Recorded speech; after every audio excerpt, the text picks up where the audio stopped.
The late John McGahern's short stories sit alongside his more familiar later novels and moving final memoir as a testament to the breadth of one of Ireland's greatest post-war writers. To coincide with the upcoming publication of a new edition of his collected stories, we asked the critic Eamonn Hughes and a fellow exponent of the short story, Bernard MacLaverty, to explain the quiet power of John McGahern's writing.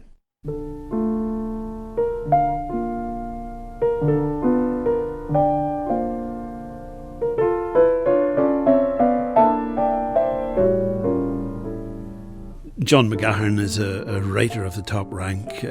For a long time I've thought of him as the best writer in Ireland. I suppose the admiration began for me way back in the 60s when I read The Dark and then heard that he was coming to Queen's, and he came to do a reading at Queen's, and he gave a beautiful reading of short stories, and that was me kind of hooked from then on. But sometimes, you play the game of writing anthologies, the 10 best or whatever that is, and there are stories of John McGahern's that I think would be in the 10 best, along beside Chekhov and Raymond Carver.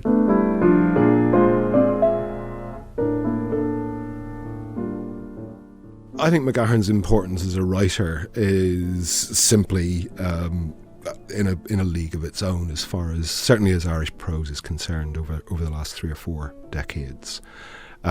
He's one of those writers, I think, who just simply sits alongside, very naturally sits alongside some of the great European and American writers of the second half of the 20th century.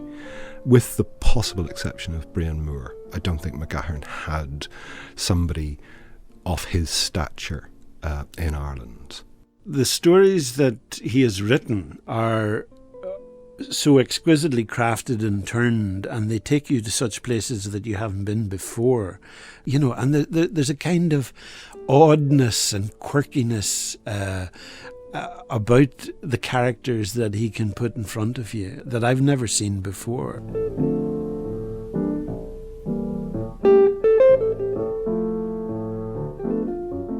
Broadly speaking, there are 2 ways, I think, to write a short story.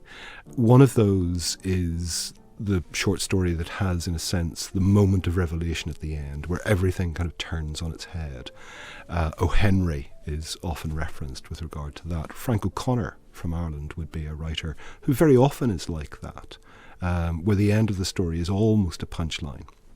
People like Joyce, Chekhov, and then McGahern are writers who are dipping in to a life and taking out a moment which itself is revelatory of the whole of that life, and very often revelatory of a sense, I suppose, of a kind of entrapment.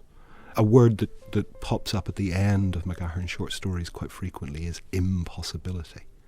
That sense that there's nothing to be done, that sense that there's, even though some apparent life-changing moment has happened, there's no way forward from that.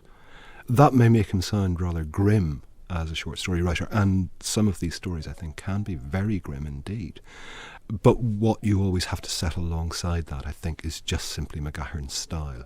I think that is one of the things that he has in common with other Irish writers, like, say, Patrick Kavanagh, is that kind of parochialism that if anything is seen in such detail and such accuracy, that the parochial is laudable, that the parochial, if it's seen clearly enough, is universal. And his stories of Irish people in an Irish landscape are absolutely universal.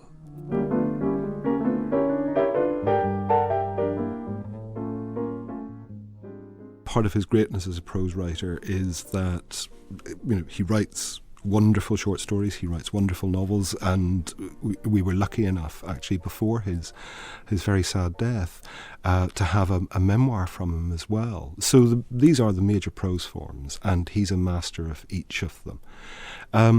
I think one of the things about McGahern as a writer, in whatever form he's working in, is that he gives you that sense that he has edited things down to an irreducible core. I have a notion, therefore, that when we get novels, it's because he needed to say all of that. But with the novel, there's still that sense of everything that's been left out of it. There's a sense of there's a kind of pressure of experience, of history, of society that frames the novels. With the short stories, he's taken something and boiled it down really to a kind of essence, boiled it down to this one moment that will tell you everything that you need to know.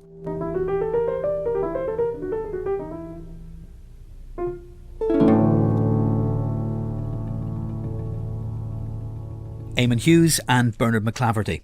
And the new edition of John McGahern's collected stories is published next month